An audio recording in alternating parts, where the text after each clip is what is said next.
કાંકરેજના ધારાસભ્ય અમૃતજી ઠાકોરે toll plaza ઉપર સમર્થકો સાથે ધરણા યોજી ઉગ્ર વિરોધ નોંધાવ્યો છે. કાંકરેજ તાલુકાના મુખ્ય મથક શિહોરી રાધનપુર નેશનલ હાઈવે ઓથોરિટીની ઘોર બેદરકારી સામે આવી છે. બનાસકાંઠા જિલ્લાના ઓગળ તાલુકાના ભલગામ ટોલ પ્લાઝા પર કાંકરેજના કોંગ્રેસ ધારાસભ્ય અમૃતજી ઠાકોરે મોરચો માંડ્યો છે. તેમાં સૌથી અગત્યની બાબત વિશે વાત કરીએ તો કાંકરેજ તાલુકા સંકલન સમિતિની બેઠકમાં વારંવાર રોડ ઉપર પડેલા ખાડાઓ અને સ્ટ્રીટ લાઇટ બાબતે રજૂઆતો કરવામાં આવી હતી, પરંતુ મુડેઠા ટોલ પ્લાઝાથી શિહોરીથી Thara Radhanpur national highway road પર આવેલા ભલગામ ટોલ પ્લાઝા પર ધરણા કરી રોડ નહીં તો ટોલ નહીં ના સૂત્રો સાથે કાંકરેજ તાલુકાના ધારાસભ્ય અમૃતજી ઠાકોરે મોરચો માંડ્યો છે. સ્થાનિક લોકોના નાના મોટા વાહનો તેમજ બહારના રાજ્યોમાં ભારે વાહનો આ રોડ પર પસાર થાય છે. ટોલ પ્લાઝા પર ટેક્સ ભરે છે, પરંતુ કેક ને કેક સરકાર અને તંત્ર સહિત સ્થાનિક રાજકારણ પણ નબળું દેખાઈ રહ્યું છે. ત્યારે હવે આ મામલે કોંગ્રેસના ધારાસભ્ય અમૃતજી ઠાકોર સહિતના મોટી સંખ્યામાં લોકો જોડાયા હતા. ભલગામ ટોલ પ્લાઝા પર ઉગ્ર વિરોધ પ્રદર્શન કર્યું હતું. ચુસ્ત પોલીસ બંદોબસ્ત ગોઠવી દેવામાં આવ્યો હતો, જેમાં 100થી વધુ લોકોએ પોતાના હાથમાં બેનરો લઈ સૂત્રોચ્ચાર કર્યા છે અને ત્યારબાદ આખું ટોળું ટોલ પ્લાઝા બંધ કરાવવા જતા પોલીસે કાંકરેજ તાલુકાના ધારાસભ્ય અમૃતજી ઠાકોર અને કોંગ્રેસ સમિતિના પ્રમુખ ગોપાલસિંહ સોલંકી અને અન્ય કોંગ્રેસના કાર્યકરોની અટકાયત કરી થરા પોલીસ સ્ટેશનમાં લઈ જવામાં આવ્યા હતા. ત્યારે આમ આદમી પાર્ટીના પ્રમુખ જેઠુભા વાઘેલાએ જણાવ્યું હતું કે છેલ્લા ઘણા સમયથી અમારા થરા વિસ્તારમાં આવેલા સર્વિસ રોડનું સમારકામ કરવામાં આવ્યું નથી અને ખૂબ જ મુશ્કેલીઓ પડી રહી છે. ત્યારે તંત્ર અને સરકાર દ્વારા તાત્કાલિક રોડ ઉપર પડેલા ખાડાઓનું સર્વિસ રોડનું સમારકામ કરવામાં આવે. ત્યારે થરાના વેપારી અગ્રણી ચમનલાલ થરા ખાતે રહે છે, ખોળ પાપડીનો ધંધો કરે છે. એમણે જણાવ્યું હતું કે સર્વિસ રોડની સાઈડમાં આવેલી ગટરો ઉભરાય છે અને લોકોમાં બીમારી ફેલાઈ રહી છે, તેમજ વારંવાર અકસ્માત સર્જાય છે. જોકે ટોલ ટેક્સ ભરવા છતાં કોઈ પણ પ્રકારની વ્યવસ્થા કરવામાં આવતી નથી. જેકે સિંગુદત્તી સાથે ચહેરસિંહ વાઘેલા, કાंकरेज. सर्विस रोड के लिए हुआ है. सर्विस रोड का काम चालू है और आगे नया काम चालू करने की प्रक्रियाएं चल रही है. जनवरी तक उसका काम निपटाने की पूरी प्रक्रियाएं कंप्लीट होने की संभावना है और जो भी ड्रेन सिस्टम वगैरह जो है वो नई ड्रेन सिस्टम के लिए प्रपोजल जा चुका है NHAI के पास. उसका नया ड्रेन पूरा टूट के नया ड्रेन बनने वाला है और रोड भी नया सर्विस रोड पूरा कंप्लीट बनेगा. रोड पे सर्विस ऊपर लाइट अभी नहीं है. लाइट भी अपना अभी जल्दी से काम चालू हो जाएगा. जनवरी के बाद वो भी काम रनिंग में है. बरसों से जो अभी दूसरी बार 3 बार रजूआत हुई है और दोनों सर्विस रोड और स्ट्रीट लाइट अभी तक शुरू नहीं हुई और चालू भी नहीं हुई. वो अभी जल्दी से जल्दी चालू होने की संभावना है. अभी तो वो पोल भी खड़ा नहीं किया, कहाँ से चालू होगी? जब लगाएंगे अभी नया जनवरी के बाद में नया काम चालू होने वाला है. हमारा पूरा दूसरी कंपनी आने वाली है, दूसरा काम चालू होने वाला है. अभी पहले कौन सी कंपनी थी? पहले डीपीजेन कंपनी थी, अभी अडानी कंपनी आने वाली है. नहीं, जो टेंडर में जो लिखा हुआ था वो स्ट्रीट लाइट थी, वो सर्विस रोड का था, वो अभी तक क्यों उसने नहीं बनाया? वो अभी सारा रोड का काम चल रहा था, कुछ प्रोजेक्ट भी थोड़ा सा प्लस माइनस चल रहा था, इस वजह से अभी सारा काम दोबारा से रनिंग होने वाला है. वो एजेंसी के सामने नेशनल हाईवे अथॉरिटी ने क्या एक्शन लिया?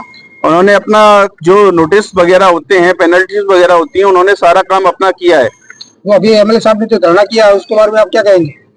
एमएलए साहब ने सर्विस रोड के लिए धरना किया है, उसका काम जल्दी से जल्दी प्रोसेस में हम कराया जाएगा. अभी जो रोड पे जो बहुत बड़े खड्डे हो गए उनका भी पहले सर्विस रोड का काम जल्दी से होगा, उसके बाद उनको भी जल्दी से निपटा दिया जाएगा. सर्विस रोड का प्रोसेस कैसे होगा, क्योंकि अभी गटर लाइन जो है जो ऊपर गटर लाइन का साहब ये नया रोड बनेगा और नई गटर लाइन बनेगी. पूरी गटर लाइन तोड़ी जाएगी और नई बनाई जाएगी. पानी का निकालने का व्यवस्था कहाँ से? वो नया ड्रेन से इसको करीब आगे बढ़ाया जाएगा. वो आगे कहीं निकासी का मार्ग देखा जाएगा, जहाँ भी सुविधाएं होगी उसको कंप्लीट किया जाएगा. टाइम पीरियड कितना रहेगा उसका, कब शुरू होगा? मानसून से पहले हो जाएगा. नया वाला नया ड्रेन सिस्टम जो होगा वो मानसून से पहले होगा. लेकिन जो रोड पे जो खड्डे पड़े वो जनवरी के महीने में हो जाएगा सब. पहले जो अकस्मात वो तो उसका जिम्मेदार कौन होगा? नहीं होगा ऐसा. जल्दी से जल्दी उसको हो रहा है ना. नहीं, लोग मारे गए हैं. जल्दी से जल्दी गड्ढे भरवाने की हम कृपा करेंगे. नहीं, वो अकस्मात होगा तो इसमें नेशनल हाईवे अथॉरिटी जवाबदार रहेगी या नहीं? रोड पे एक्सीडेंट होता है तो उसके जवाब वो खड्डे के कारण होता है. खड्डे के कारण नहीं होगा सर. अभी जल्दी से जल्दी खड्डे बढ़वाने के लिए अपनी प्रक्रिया चालू है डेली. अगर खड्डे के कारण हुआ तो उसके किस्से के खड्डे के कारण व्यक्ति की मौत हो गई, अगर हुआ तो नेशनल हाईवे जिम्मेदारी लेगी क्या? उसके लिए काम प्रोसेस चालू है, काम के लिए बोल सकते हैं हम अकस्मात के लिए कैसे बोलेंगे कि कोई मर जाए, ऐसे कैसे बोल सकते हैं हम गड्ढे भरवाने के लिए प्रोसेस में है, गड्ढा पहले भरवाएंगे हम, जितनी भी जल्दी होगा रिपेयर करने का काम पहले आगे रखाया जाएगा। सर्विस रोड अब तक कितनी बार बना है जब से शुरू हुआ है तब से? ये सर्विस रोड पूरा नया बना था 2023 में, पूरा नया रोड बना था। उसके बाद में 24 में भी रिपेयर हुआ, 25 में भी हुआ और 25 में कंटिन्यू 4 महीने से रिपेयर चल रहा है, क्योंकि वहां का ड्रेनेज सिस्टम जो है, वहां के लोगों ने सर्विस रोड पे जो गाड़ियां वगैरह धोते हैं उसके अंदर वहां पे उन्होंने कनेक्शन कर रखा है, उसकी मट्टी जमा हो जाती है, उसको कोई नहीं देखता।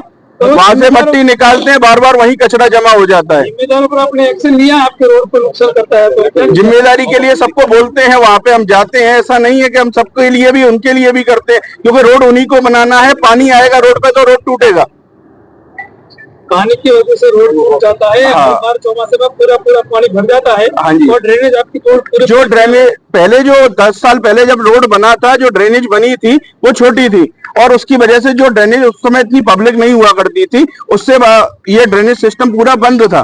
अभी जो आउटलेट हैं वहां पे सारे आउटलेट बंद हो चुके हैं, उन आउटलेट को भी खुलवाने के लिए प्रक्रियाएं चल रही हैं। ऑथोरिटी को पता नहीं।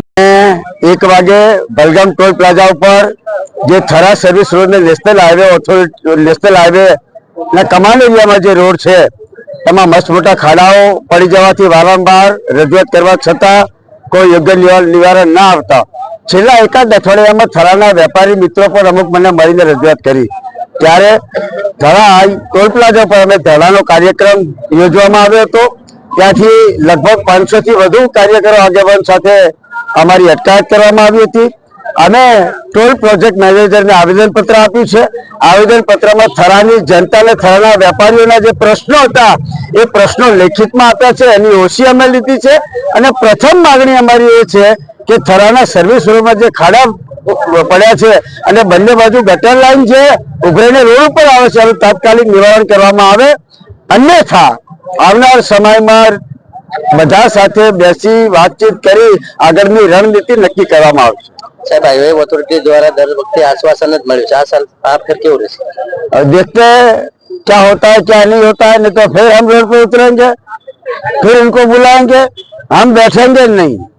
जनता की जो बात है और जनता की बात कोई सुनेगा नहीं, ऐसा नहीं चलेगा। उन लोगों ने हमें आश्वस्त किया है कि सर हम जितने जल्द ये खड्डे वाली जो बात है उसको पूर्ण करेंगे।